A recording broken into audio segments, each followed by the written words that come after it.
Happy Mother's Day, Mom. Michael handed me a pink plastic mug with a sticker that was already peeling off. $3. That's what I was worth to my own son. Meanwhile, I had just watched him give Catherine, his mother-in-law, a red velvet box with a $30,000 diamond ring and tickets for a Mediterranean cruise. For the woman who gave me my perfect wife, he said, kissing her hand as if she were a queen. To me, he said, I hope you like the tea, Mom. And my heart shattered right there, in front of the entire family gathered in the garden of the house I had bought for them. 71 years building a company, sacrificing my own dreams, and my son gave me trash while showering luxuries on a woman he had barely known for 5 years. Sophia smiled with satisfaction, stroking her mother's new ring, and I held that miserable mug, feeling my dignity burn between my hands. Thank you, son, I whispered. But inside, something broke forever. That night, alone in my house, I looked at the photos of when Michael was little. There I was, young and full of hope, holding him in my arms after working 12 hours at the factory. I remembered staying up all night sewing his school uniform because I didn't have money to buy a new one. I remembered selling my only piece of jewelry, my mother's ring, to pay for his college tuition. I remembered mortgaging my house to give him the money he needed to start his first business. I remembered coming home with my hands bleeding from so much work, but always with a smile for him. Honey, everything I do is for your future. I would tell him as I served him the hot dinner I had prepared after an exhausting day. And now, decades later, my future was a plastic mug. Tears fell on the yellowed photographs. In one of them, Michael was 8 years old and hugging me tightly after I bought him the bicycle he wanted so much. You're the best mom in the world, he had told me that day. Those words echoed in my mind like a painful reminder of what we once were. I got up and walked through the empty house. Every piece of furniture, every painting, every corner was filled with memories of the sacrifices I made for him. The sofa where I used to fall asleep reading him stories when he was little. The table where he did his homework, while I prepared the accounting books for the company I was building to leave him a legacy. The company. My entire life summed up in that word. Vance Textiles had grown from a small workshop in the garage to become one of the most important manufacturing companies in the city. 40 years of sweat, tears, and determination. All for him. All for him. Someday, this will be yours, son. I had promised him when he was 15 and complained that I worked too much. All of this is to ensure you have a secure future. But now, holding that cheap mug, I wondered if so many years of sacrifice had been worth it. I picked up my phone and looked at the text message he had sent me after the humiliation. Mom, I hope you understand that Catherine is like a second mother to me. She's always there when we need her. And what was I then? An old piece of furniture that was no longer useful? Sophia had come into our lives 5 years ago like a storm. From the first day, she had made it her mission to distance Michael from me with poisonous comments disguised as concern. It's just that your mom is very controlling, honey. A woman her age should be enjoying her retirement, not meddling in business. Retirement. As if any mother could retire from loving her son. But what hurt the most was seeing how Michael always defended her. Sophia's right, Mom. You've worked enough. It's time for you to rest. Resting meant disappearing, becoming invisible, ceasing to exist in their important decisions. And now Catherine, that woman who had appeared in our lives so recently, was receiving the honors that I had earned with decades of unconditional love. That woman who had never worked a day in her life, who lived off her dead husband's pension and the whims her daughter granted her. Catherine always arrived at family gatherings in expensive emerald green dresses, sparkling jewelry, and a fake smile that fooled no one except my son. Oh, Eleanor, what a lovely house you have, she would tell me in that cloying voice while her eyes calculated the value of every object. It must be very expensive to maintain all this. Her comments always had a double edge, like daggers wrapped in velvet. But Michael saw none of it. To him, Catherine was the perfect mother-in-law who always had time to listen to him, who never questioned his disastrous financial decisions, who applauded every one of his ideas, no matter how harebrained they were. It's just that my mom is always giving me unsolicited advice, he had told Sophia once, not knowing I was listening from the kitchen. Catherine trusts me. She makes me feel like a successful man. A successful man.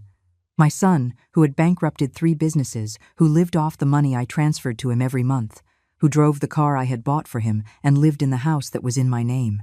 But Catherine made him feel successful simply by not telling him the truth.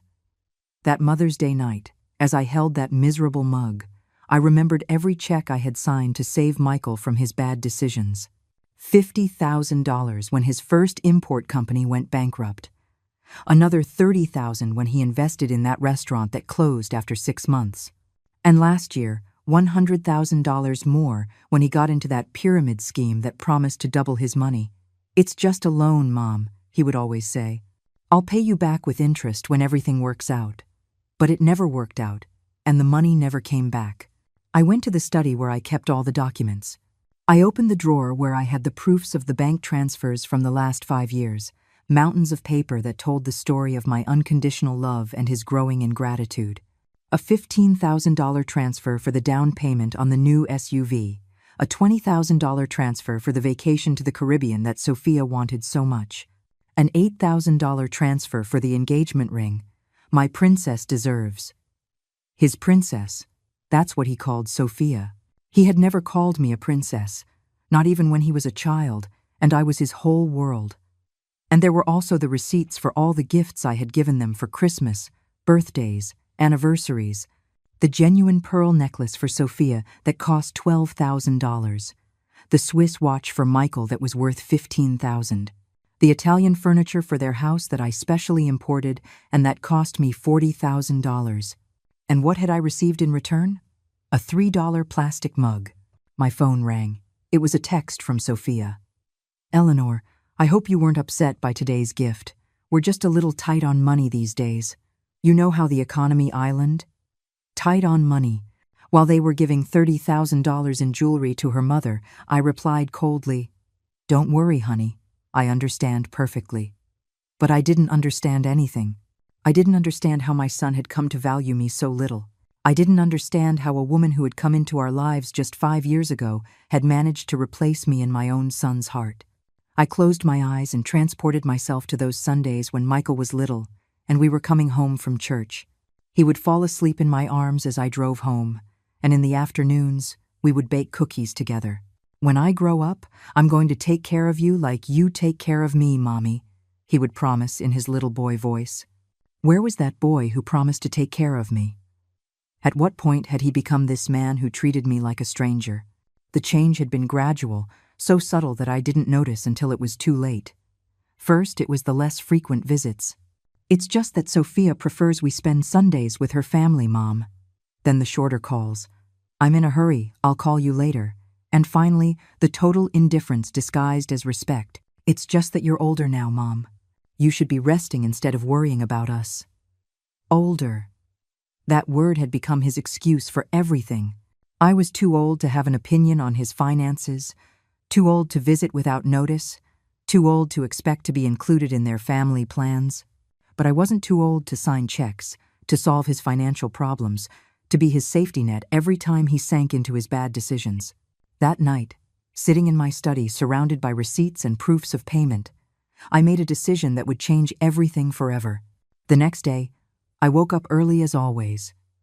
But this time, instead of feeling the familiar weight of sadness, I felt something different, a cold clarity, as if I had woken up from a long, confusing dream. I dressed in my gray business suit, the same one I wore for important meetings, and headed to the office. "Good morning, Mrs. Eleanor," greeted Martha, my secretary of 20 years. "How was your Mother's Day?" "Revealing," I replied without stopping. "Martha, I need you to get the bank on the line for me." And then the accountant. "We have important matters to resolve." I entered my office and took all the legal documents of the company out of the safe. Contracts, deeds, powers of attorney. 40 years of work summarized in those yellowed papers I had signed with the dream of building a legacy for my son. My phone vibrated.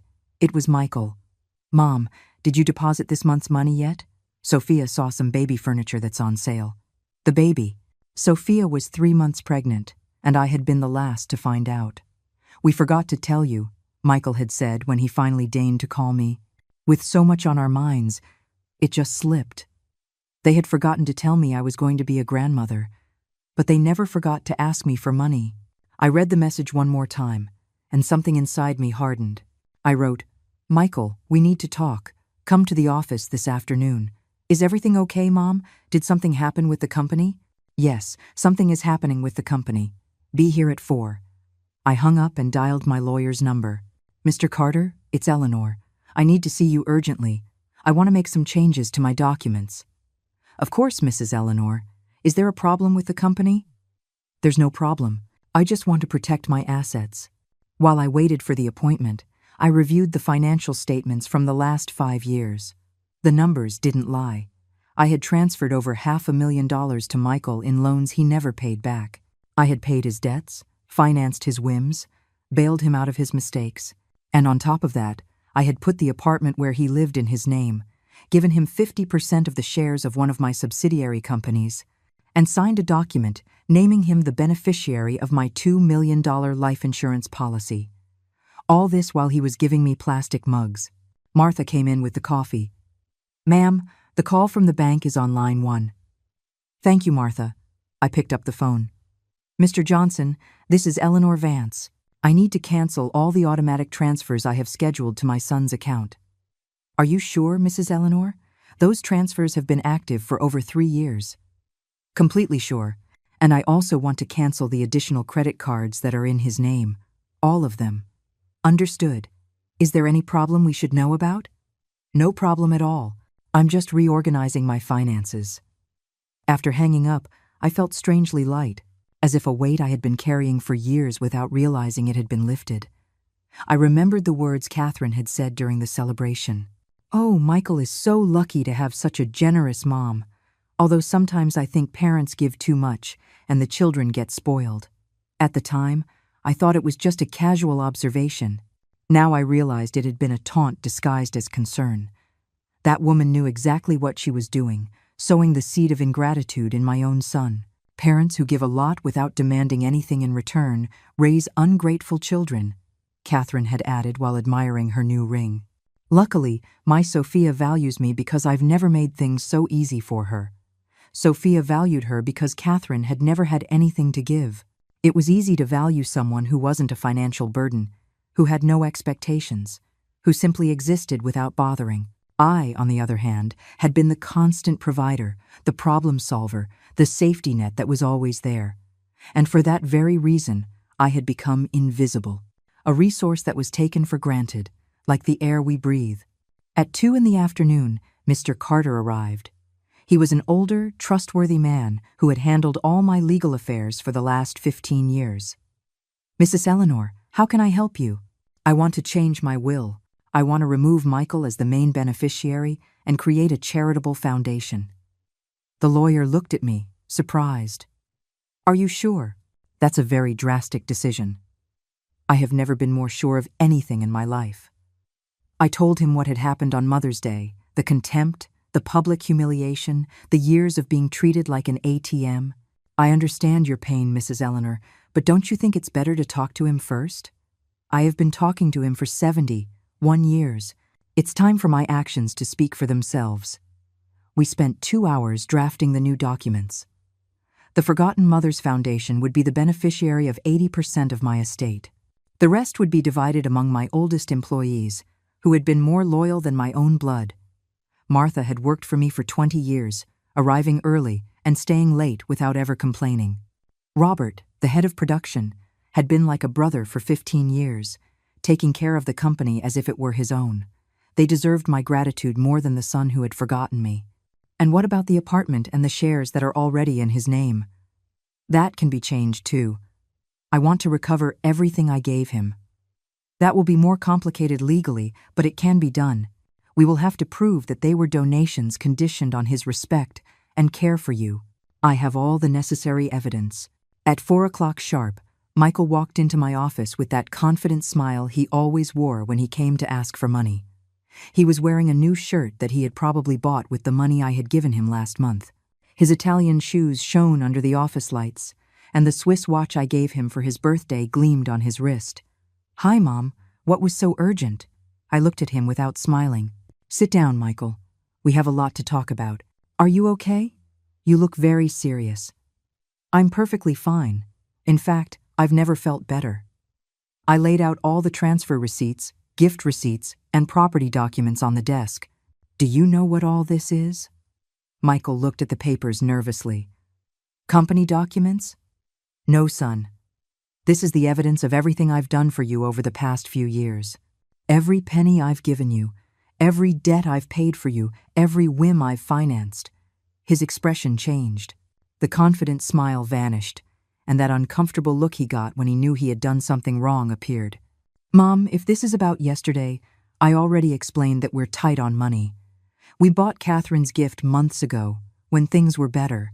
Months ago. My voice sounded colder than I intended. Are you telling me you planned for months to give your mother-in-law a $30,000 gift, but for me you bought a $3 mug the day before? It's not what you think. Then what is it, Michael? Explain to me how your mother, the woman who gave you life, who sacrificed everything for you, is worth 10,000 times less than a woman you've known for 5 years. He shifted uncomfortably in his chair. Mom, you always exaggerate things. You know I love you very much, but Catherine is special. She never judges me, never pressures me, never makes me feel bad about my decisions. Of course she doesn't judge you. How could she judge the golden goose that supports her daughter? My voice rose. Do you think I'm stupid, Michael? Don't say that. Then explain something to me.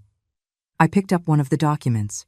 This is the proof of the $100,000 transfer I made to you last year when you got into that pyramid scheme. Did Catherine help you with that? Mom, did she help you when your first business failed? When the restaurant went bankrupt? When you needed money for the down payment on the house? She doesn't have the resources to. Exactly. I slammed my palm on the desk. She has nothing to give, so it's easy to love her. She represents no responsibility, no commitment, no expectations. She's like an adorable pet that just eats and gets petted. Don't talk about Catherine like that. And how should I talk about myself, Michael? How should I talk about the woman who supported you for 35 years, who paid for your education, who gave you a job in her company, who bought you a house, a car, who has rescued you from every financial mistake you've ever made? He fell silent, looking down. Do you know how much money I've given you in the last 5 years? I pulled out the calculator.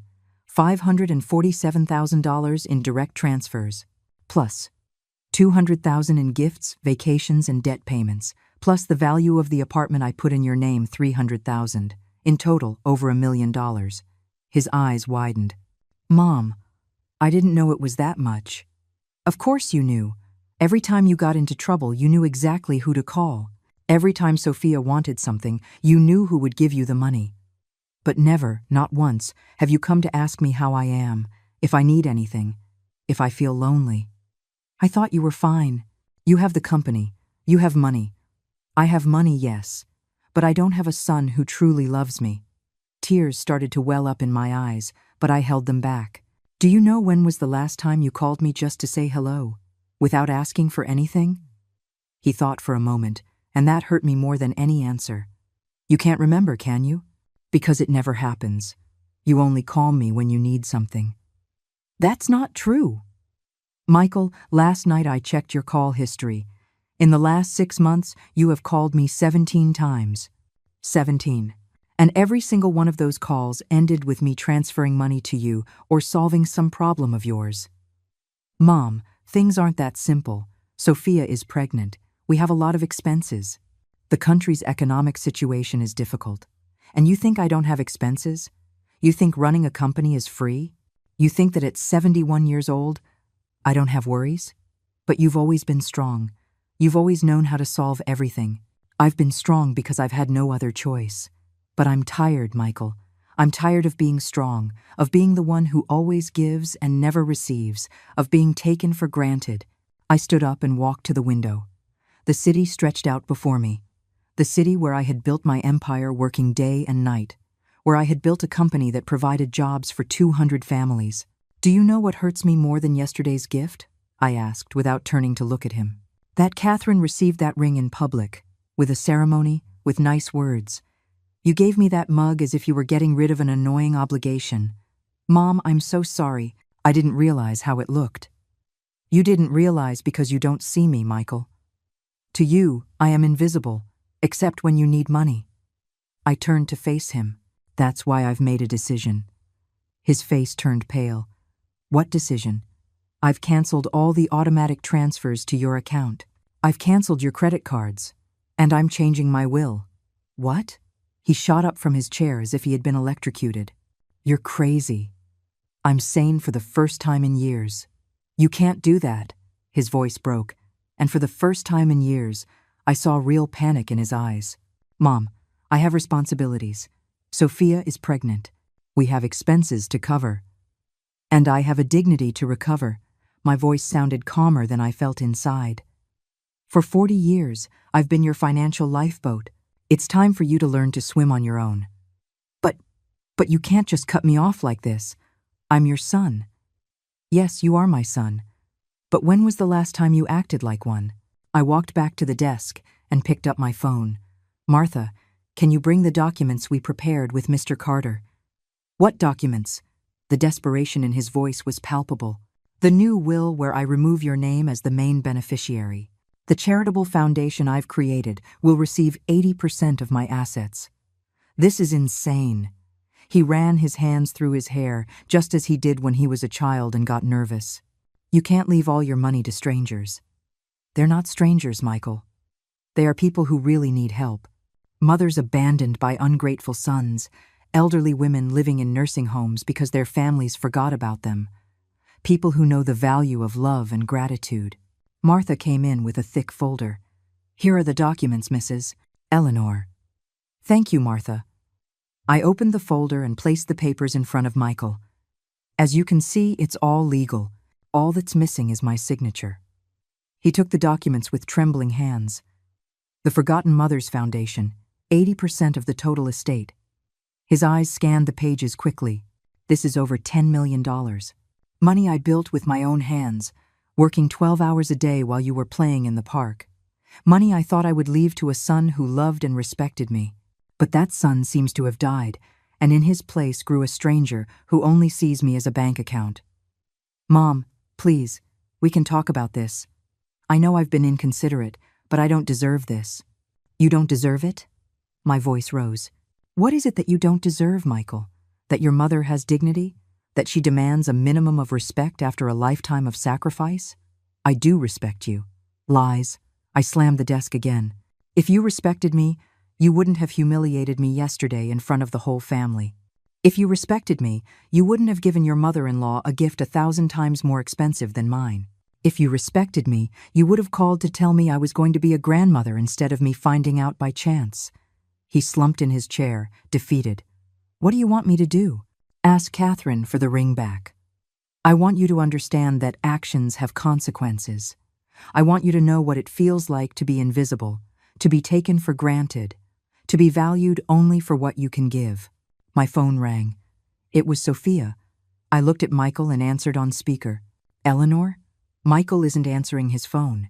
Is he with you? Yes, he's here. Perfect. Tell him we need the money for the baby furniture today. The sale ends, and we don't want to miss it. I looked at Michael fixedly. You tell her, Sophia. Michael? Are you there? We need $20,000. My mom says she knows a bank that can give us a loan, but it would be easier if your mom just transfers the money like always. Like always, I repeated. What an interesting expression. Sophia's voice changed, as if she had detected something strange in my tone. Is everything okay? Everything is perfectly fine, I replied. In fact, Michael is just explaining to you right now that he will no longer be able to ask me for money ever again. What? Michael quickly grabbed the phone. Sophia, I'll explain later. I'm in an important meeting. What did your mom mean by you can't ask her for money? We'll talk later. He hung up and looked at me with pleading eyes. Mom, please don't do this. Sophia won't understand. Sophia will understand perfectly. She will understand that the easy money is over, that you no longer have a cash cow to milk every time you want something. We're not like that. No? I took out my phone and showed the screen. Here are all of Sophia's messages from the last 3 months. Eleanor, we saw a beautiful crib. Eleanor, we need to trade in the car for something safer for the baby. Eleanor, the doctor recommends special, very expensive vitamins. Every single one ended with me transferring money. You're taking things out of context. Really? I continued reading. Eleanor, my mom says that to be a grandmother, you should help us more with the pregnancy expenses. She sent me that message a week ago. Your mother-in-law, that woman who barely knows me, is telling your wife how much money I should give you. Michael fell silent, probably remembering that conversation. And here's my favorite, I continued. Eleanor, Catherine says that truly loving grandmothers always support their daughters financially during pregnancy. We hope you will be that loving to us too. Sophia didn't mean that. Then what did she mean? That I'm an unloving grandmother if I don't give them money? That I have to buy the love of my grandchild who hasn't even been born yet? I got up and walked to the safe. I took out the folder where I kept the family photos. I spread them out on the desk. Look at these photos, Michael. Here you are at 5 years old, when I took you to the park every Sunday for a whole year after your father abandoned us. Here at 10, when I worked double shifts to buy you that bike you wanted. Here at 15, at your graduation, when I sold my car to pay for your study trip to Europe. His eyes filled with tears as he looked at the photographs. And here, I took the most recent one. You were at the wedding, when I spent $50,000 on a party Sophia wanted to impress her friends. Do you see my face in this photo? He studied it carefully. I'm smiling, but my eyes are sad. Do you know why? Because even then, I felt invisible. I was the mother of the groom, the one paying for everything, but Sophia made sure I felt like a second-class guest at my own son's wedding. Mom, I'm not finished. I took another photo. This is from the baby shower Sophia organized to announce the pregnancy. Do you see who is in the center of the photo? Catherine, surrounded by gifts, being congratulated by everyone. And where am I? In the corner, carrying the most expensive gifts that I had bought, but that Sophia presented as if they came from her. That was the day I realized I was no longer the baby's grandmother. I was just the anonymous sponsor of Sophia's whims. I carefully put the photos away. And yesterday, on Mother's Day, you confirmed what I already knew. For you, I am a disposable resource. Michael wiped his tears with the back of his hand. Mom, I know I've been unfair to you, but give me a chance to fix it. You've had 35 years of chances, son. Every time I rescued you from your bad decisions. Every time I paid your debts without complaining. Every time I gave you money without asking for explanations. All those were opportunities to value me. But I do value you. No, Michael. You value my money. There's a huge difference. I sat across from him and looked him straight in the eye. Tell me, when was the last time you asked me how I feel? When was the last time you noticed that I'm getting older, that my joints sometimes ache, that I feel lonely in this huge house? He fell silent, and that silence was more eloquent than any answer. Do you know that last month I had to go to the doctor alone because they found a lump in my breast? A lump that, thank God, turned out to be benign. Do you know why I went alone? Because I didn't want to worry you.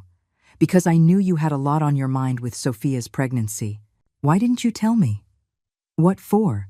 So you could tell me I should have gone to a more expensive private doctor?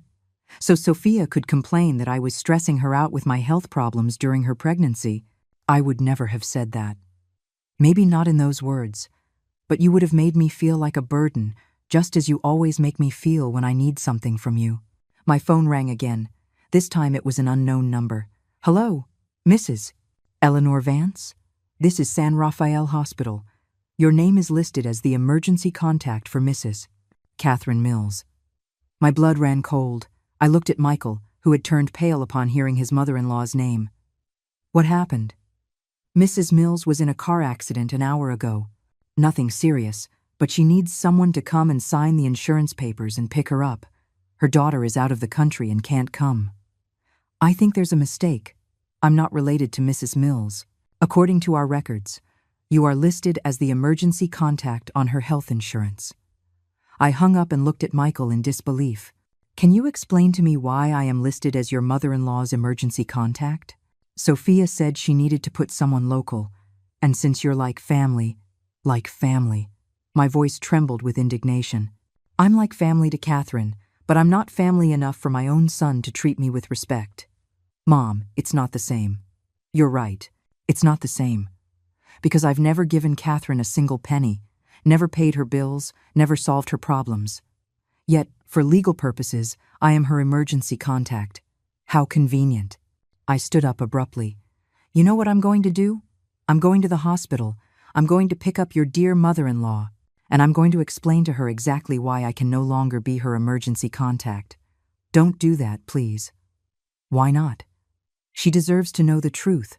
She deserves to know that the daughter-in-law she so despises has been financing all the luxuries her own daughter gives her.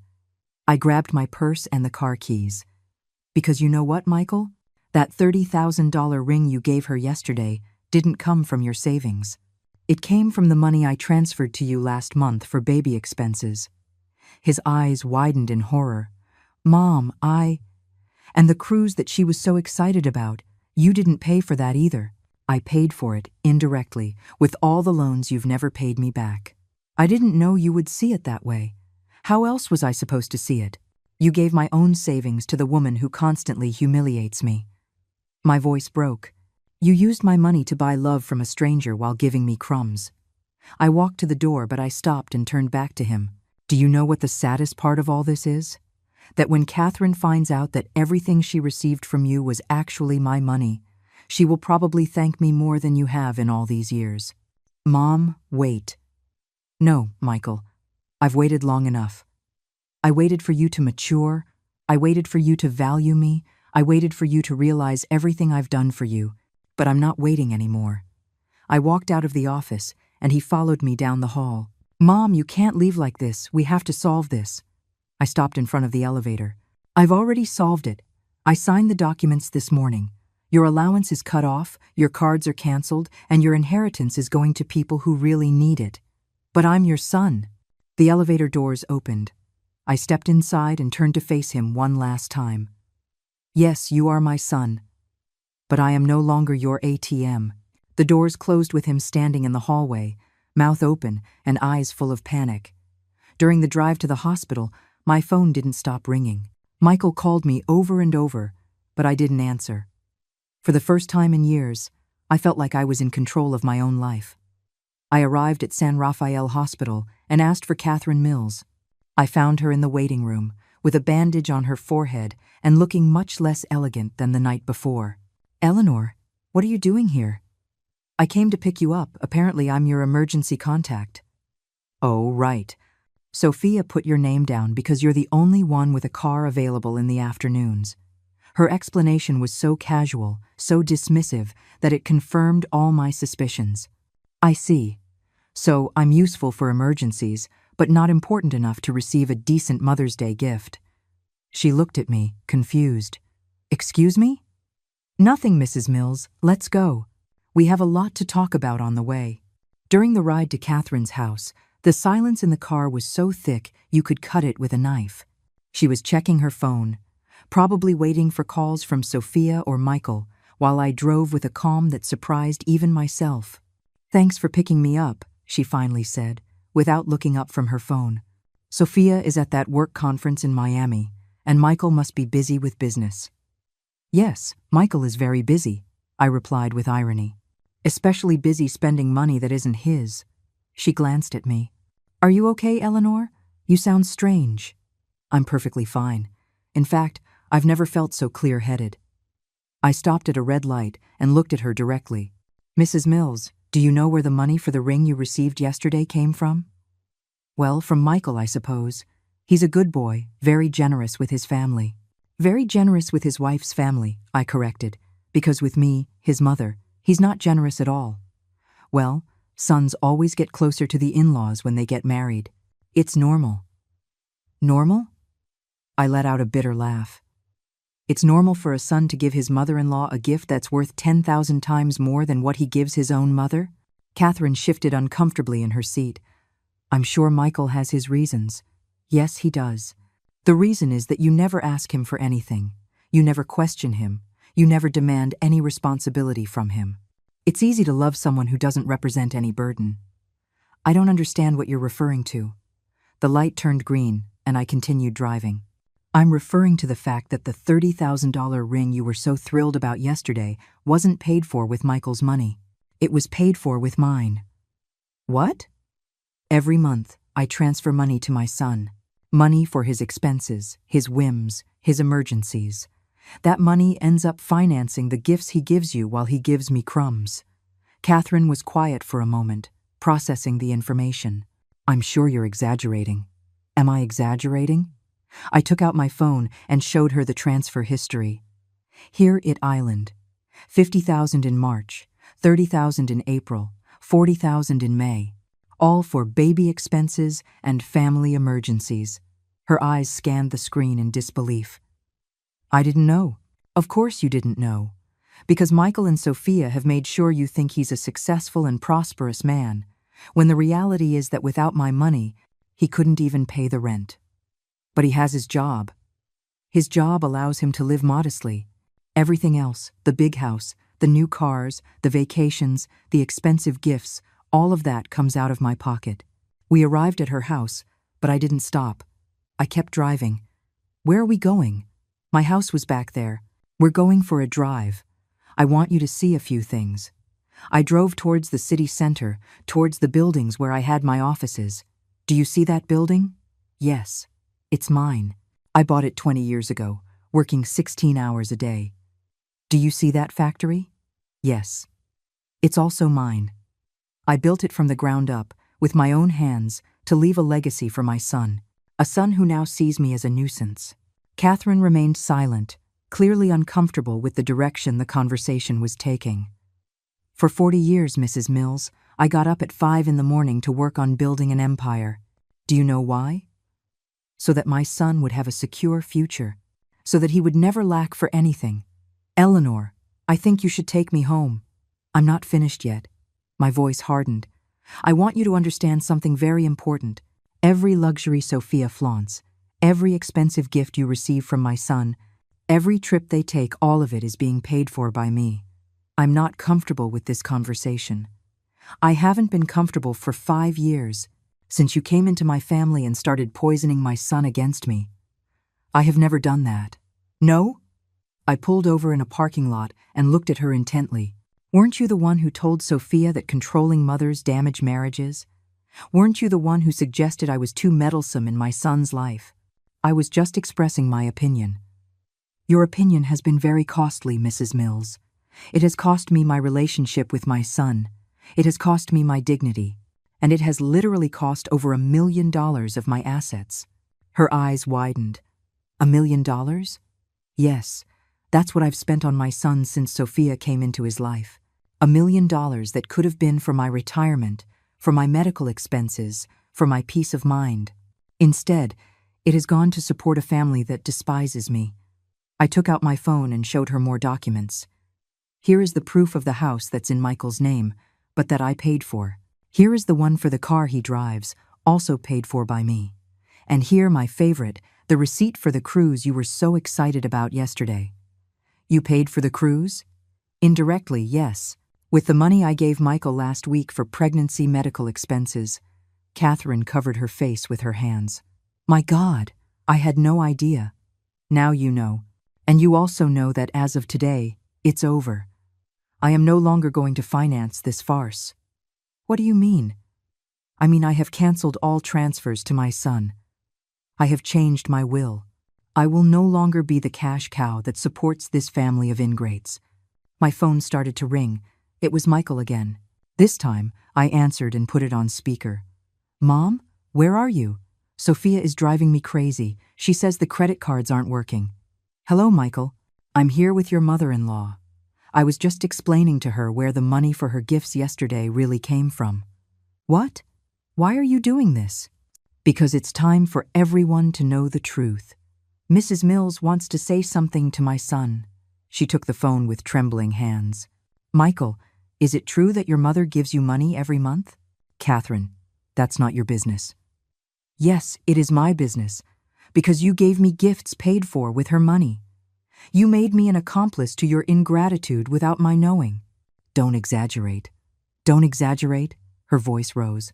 Your mother just showed me that you have received over $1 million from her and you give her plastic mugs."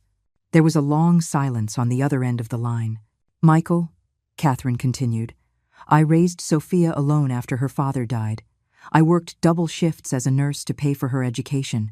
I never had money to give her luxuries, but she always had my love and respect. And now I find out that my daughter is married to a man who doesn't know how to value the woman who gave him everything. Catherine, don't say anything else. Take me home, Eleanor. I've had enough revelations for one day." I hung up the phone and started the car. The rest of the trip was silent until we reached her house. Before getting out, Catherine looked at me with eyes full of tears. "Eleanor, I didn't know any of this. If you had known, what would you have done differently? Would you have told Sophia to respect her mother-in-law more? Would you have told Michael to value his mother? I would never have accepted such expensive gifts knowing they came from your sacrifice. It's too late for that." "No," she said firmly, "it's not too late. I'm going to return the ring, and I'm going to have a very serious talk with my daughter." When I got home that night, I found Michael waiting for me in the living room. He was sitting on the sofa I had bought him, in the house I had paid for, with his head in his hands. When he saw me come in, he immediately stood up. "Mom, we need to talk. We already talked this morning. I think I was very clear. Please, give me 5 minutes. Just 5 minutes." I took off my shoes and walked to the kitchen. He followed me like a lost puppy. "Sophia is hysterical. The cards aren't working. The bank says we no longer have access to the funds, and she doesn't understand what's happening. Now she's going to understand what it feels like to live on a real budget," I said, putting water on to boil for tea. "Something you should have learned years ago. Mom, I know I messed up. I know I haven't valued you as you deserved, but you can't just cut everything off from one day to the next." "Why not? You cut off your respect for me from one day to the next. You cut off your gratitude, your consideration, your filial love. Why can't I cut off my financial support? Because we're family." "Family," I turned to face him. "When was the last time you treated me like family, Michael? When did you invite me to dinner just because you wanted my company? When did you call me just to ask about my day? That's going to change." "No, it's not going to change, because you've had 5 years to change, and you've only gotten worse." I poured my tea and sat at the table. "Do you know what Catherine told me before she got out of the car?" "What?" "That she's going to return the ring. That she feels ashamed to have received something paid for with my money while I was being humiliated." Michael slumped into a chair. "She doesn't have to return anything. She has more dignity in her little finger than you have in your whole body." I took a sip of tea. "And I barely even know her." My phone rang. It was Lily, my 16-year-old granddaughter, the daughter of my sister who had died in an accident 5 years ago. Since then, I had been in charge of her education. "Grandma Eleanor, hi honey, are you okay? My dad Michael called me very upset saying you had a fight." "We didn't have a fight, Lily. I made a very important decision. Can I come over? I'm worried." "Of course, my girl, I'll be waiting for you." I hung up and looked at Michael. "Lily is coming over." "Great. Now you're going to involve the whole family in this drama. Lily already knows everything that's important. She knows I'm a woman who respects herself, something you never learned to do." Half an hour later, Lily arrived at the house. She was an intelligent and mature young lady for her age, who had inherited my determination and common sense. Upon seeing Michael in the kitchen, she greeted him coolly. "Hi, Uncle." "Hi, Lily." She came over to me and hugged me. "Are you okay, Grandma?" "I'm better than okay, my love. I'm free." "Free from what?" "Free from pretending they love me when they only love my money." Lily looked at Michael with disapproval. "Is what my grandmother says true?" "Lily, things are not that simple. They seem very simple to me." She sat next to me. "Grandma tells us girls from school how you never visit her, how you never invite her to anything, how you only call her when you need money." "That's not true." Lily took out her phone. "I have screenshots of all the messages Sophia sends my grandmother. Just pure requests for money." Michael turned pale. "Why do you have that?" "Because Grandma shows me everything. She teaches me how I should not treat the people who love me." Lily took my hand. "Do you know how many of my school events Grandma Eleanor has come to this year?" I don't know. All of them. She's come to all of them. To every play, every award ceremony, every basketball game. Do you know how many you've come to? I've been busy. 0 times. 0. And that's even though Grandma always invites you. And, Lily, don't get involved in adult problems. These aren't adult problems. These are basic education problems. Her voice sounded more mature than her 16 years. Any 5-year-old child knows you have to be grateful to the person who takes care of you. Michael stood up, clearly frustrated. I didn't come here to get a moral lecture from a teenager. Then maybe you should leave, Lily said coldly. Because here, we only want people who respect my grandmother. She's my mom. Really? Lily stood up and faced him. Because I lost my mom 5 years ago. And since then, Grandma Eleanor has been more of a mother to me than you have been a son to her. Lily, that's enough. No, it's not enough. Do you know what Grandma does for me? She pays for the most expensive private school in the city. She buys me clothes, supplies, takes me to the dentist, helps me with my homework. And when I have problems, she stays up all night talking with me. Tears began to roll down Lily's cheeks. And I have never asked her for any of it. I've never demanded anything. I just give her love and respect, because that's what she deserves. Lily, do you know what I did for Mother's Day? I made her a photo album with all our moments together. It cost me $0, but it took me 3 weeks to put it together, and when I gave it to her, she cried with emotion. I looked at my granddaughter with pride. This young lady understood the value of true love better than my own son. And what did you give her? A cheap plastic mug, while you gave $30,000 jewelry to a woman you barely know. Michael collapsed. You're right. You're all right. I'm a horrible son. You're not horrible, Lily said, softening her tone. You're careless. You're ungrateful. But you can change. How? It's too late. She canceled everything. She changed the will. The will can be changed again, I said calmly. But respect has to be earned again. What do I have to do? Lily and I looked at each other. There was a plan we had been discussing for months, ever since we noticed Michael was becoming more and more distant. First, Lily said, you have to learn to live without Grandma's money, for at least a year. A year? A full year, I confirmed. No transfers, no loans, no me paying your debts. You have to prove you can be a responsible man on your own. But Sophia is pregnant. And there are millions of pregnant women in the world who live on their husbands' real salaries, Lily said. You'll have to adapt. Second, I continued, you have to start treating me like your mother, not your bank. That means calling me to say hello, visiting me without asking for anything, including me in your family plans.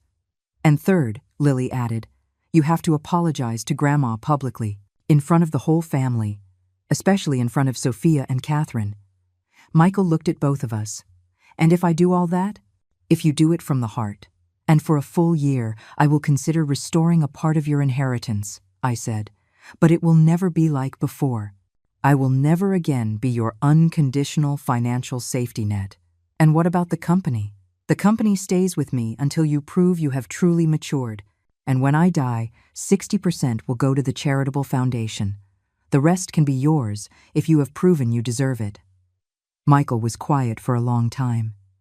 Do you really think I can change? Lily looked at him with a wisdom that young people sometimes have. Uncle, everyone can change. The question is if you really want to. 6 months later, my life had completely changed. I woke up every morning without the weight of constant worry about Michael's financial problems, without the desperate calls, without Sophia's manipulative messages, without the pressure of being the perpetual savior of a family that took me for granted. At first, the first 2 months were chaotic. Michael would call me 40 times a day, pleading, promising instant changes, inventing fake medical emergencies to try to get money from me. Sophia even showed up at my house screaming that I was a cruel grandmother who was endangering her unborn baby. You have a moral obligation to help us, she had screamed that rainy afternoon, her belly now noticeably swollen. Real grandmothers don't abandon their families. Real daughters-in-law don't abuse their mothers-in-law's generosity. I had replied with a calm that surprised me.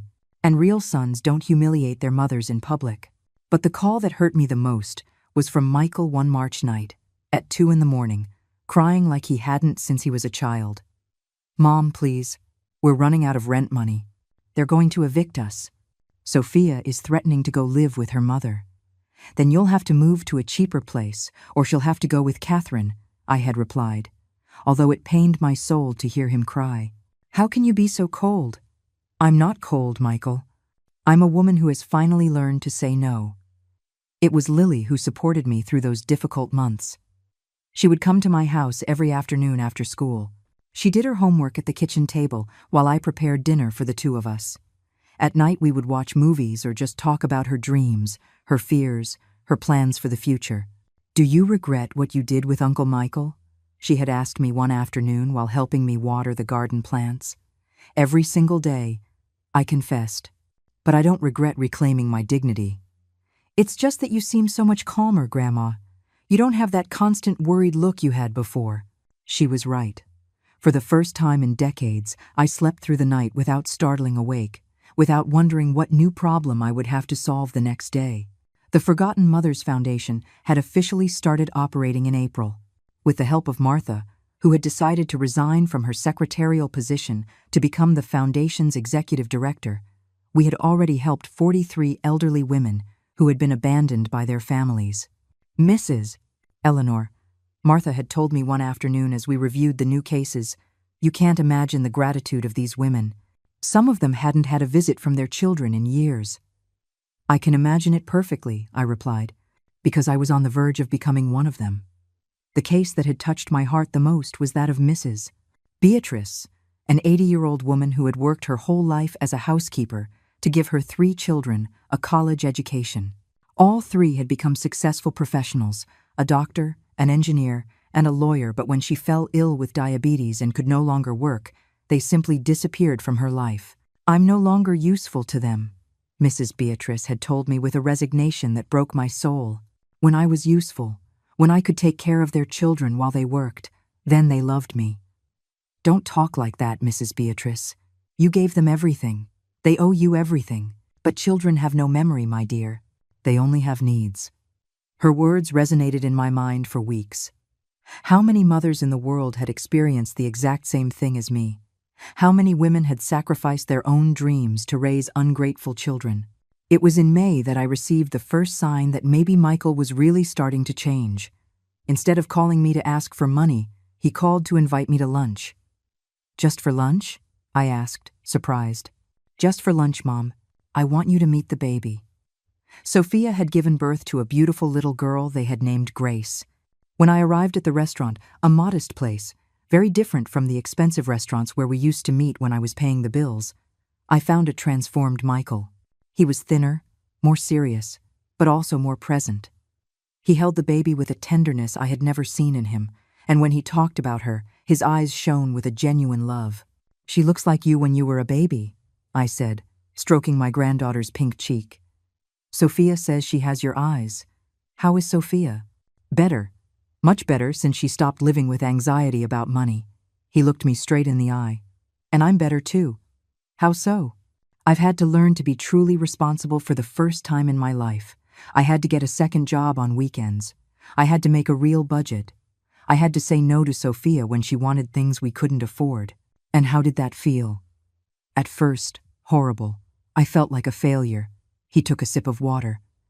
"But then I realized it was the first time I felt like a real man, like someone who gets by on his own resources." During that lunch, Michael told me how he had to sell the car I had bought him and trade it in for a cheaper used one. How they had moved to a smaller apartment, but one more in line with their real income. How Sophia had to look for a job for the first time since they got married. "Sophia is working?" "Yes, she found a part-time job at a language school. At first, she complained a lot, but now she says she likes feeling productive." "And what does Catherine say about all these changes?" Michael smiled for the first time in the conversation. "Catherine has been our biggest supporter. Can you believe it? After our conversation that day at the hospital, she had a very serious talk with Sophia. She told her that a marriage can't depend on the in-laws' money to survive." "I'm very glad to hear that." "Mom," he said, taking my hands across the table, "I need to apologize to you. A real apology." "Michael." "No, let me finish. I've had 6 months to think about everything I did wrong. About how I treated you, how I took you for granted, how I allowed Sophia to disrespect you." His eyes filled with tears. "And I realized that you were right about everything. I didn't see you as my mother. I saw you as a money-dispensing machine. And now? Now when I hold Grace at night and watch her sleep, I think of you. I think of all the nights you stayed up taking care of me when I was sick. I think of all the times you worked late so that I would want for nothing." He wiped his tears with the back of his hand. "And I understand that if Grace ever treats me the way I treated you, I will die of a broken heart. But Grace isn't going to treat you like that," I said softly, "because you are going to teach her the value of gratitude, something I never taught you." "Yes, you did teach me, Mom. The problem is I didn't want to learn." That afternoon, when I returned home, I sat in my garden and cried for the first time in months. But they were not tears of sadness. They were tears of relief, of hope, of a happiness I thought was lost forever. Lily came home from school and found me like that, crying silently among my roses. "Are you okay, Grandma?" "I'm perfect, my love. I think my son is starting to come back home." "Does that mean you're going to change the will?" "It means I'm going to keep waiting. But for the first time in years, I have real hope." That night, as I was getting ready for bed, I looked at my reflection in the mirror. I saw a 71-year-old woman who had regained her dignity, who had learned to value herself, who had understood that true love is not bought with money. "I don't need permission to live today," I told my reflection, remembering the phrase Lily had written on a card for me. And for the first time in decades, I fell asleep in complete peace, knowing that I had chosen happiness over convenience, dignity over comfort. The next day, the phone rang early. It was Michael. "Good morning, Mom. I was just calling to say hello and ask how you slept." I smiled. Maybe, after all, it's never too late for a son to learn how to truly love. 2 years later, my life had become something I had never imagined possible. This year's Mother's Day morning began very differently from that terrible celebration that had changed everything forever. I woke up to the smell of freshly brewed coffee and the sound of laughter coming from the kitchen. When I came downstairs, I found Lily preparing breakfast while Grace, now 2 years old, played with her blocks on the floor. My granddaughter had grown into an elegant and mature 18-year-old young woman who had won a full scholarship to study medicine. "Good morning, Grandma Eleanor." Lily greeted me with a radiant smile. "Grace and I wanted to surprise you with your favorite breakfast." Little Grace ran towards me with her arms outstretched. "Grandma, Grandma." I lifted her into my arms and felt that deep peace that only genuine, unconditional, and selfless love can give. "Where are Mom and Dad?" I asked as Grace played with my necklace. "They're on their way. Michael had to go pick up your gift." "My gift. Yes, this year is special." At 10 in the morning, Michael and Sophia arrived. But not alone. They were accompanied by Catherine, who had become an unexpected ally during these 2 years of family reconstruction. "Happy Mother's Day, Mom," Michael said, hugging me with a warmth that had taken him 37 years to develop. "Happy Mother's Day, Eleanor." Sophia greeted me, and for the first time in years, her greeting sounded sincere. "We brought something special for you." Michael handed me a small box, but unlike that plastic mug from 2 years ago, this one was carefully wrapped and accompanied by a handwritten letter. "Before you open the gift," Michael said, "I want to read you something." He unfolded a piece of paper and began to read with an emotional voice. "Dear Mom, it has been 2 years since you taught me the most important lesson of my life. 2 years since you forced me to grow up, to mature, to value what really matters. During this time, I have learned what it means to be a real son, not just a recipient of favors." His eyes filled with tears, but he continued, "I have learned to call you just to hear your voice. I have learned to visit you without needing anything. I have learned that a mother's love is the greatest treasure a son can have, and that this love is not bought with money. It is earned with respect and gratitude." Sophia took his hand and continued reading. "That's why, this year, we wanted to give you something that represents not what we can buy you, but what it means to us to have you in our lives." I opened the box with trembling hands. Inside was a simple silver ring with a small green stone, my favorite color, and an inscription that read, "For the woman who taught us the value of dignity. With eternal love, Michael, Sophia, and Grace." "It's not expensive," Michael said quickly. In fact, it cost less than $200. But we bought it with our own savings, after months of setting aside money, penny by penny. And every penny we set aside, Sophia added, we were thinking of you, of your sacrifice, of everything you did for us without us valuing it. Tears streamed down my face uncontrollably. This simple ring was worth more than all the expensive jewelry I had ever received because it came from the right place, from genuine love, not from obligation or guilt. There's something else, Catherine said, approaching. Sophia and I have been working on a special project. Sophia took out a large photo album. We collected all the photographs we could find of your life, from when you were young until now, and we asked everyone who knows you to write something about you. I opened the album, and the first page took my breath away. It was a photo of me at 20, holding a baby Michael, with a smile full of hope and love. Beside it, in Sophia's careful handwriting, was written, "For the woman who sacrificed her own dreams to make ours come true. Forgive us for taking so long to understand." I turned the pages slowly. There were photos of my youth working in the factory, of my first days as a business owner, of Michael's birthdays, of family moments I had forgotten. And on each page, messages written by employees from my company, by Lily, by friends, even by some of the women from the Forgotten Mothers Foundation. Mrs.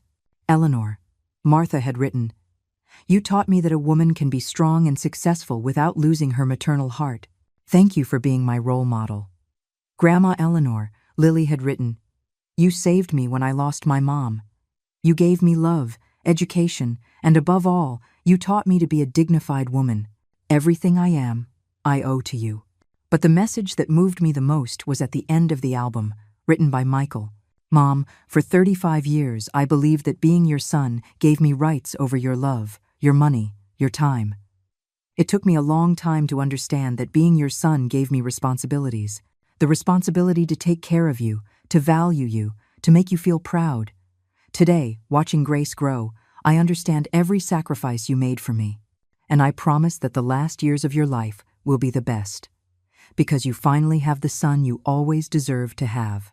I closed the album and looked at them all. My family had changed, had grown, had learned what true love meant. "Do you know what the most beautiful thing about all this is?" I told Michael. "That Grace will grow up seeing how a mother should be treated. She will grow up knowing that love is shown with actions, not just with words." "She's already learning it," Sophia said. "Yesterday she told me that when she grows up, she's going to take care of her Grandma Eleanor just like her Grandma Eleanor takes care of her." Grace, who had been playing on the floor, ran over and handed me a drawing she had made with crayons.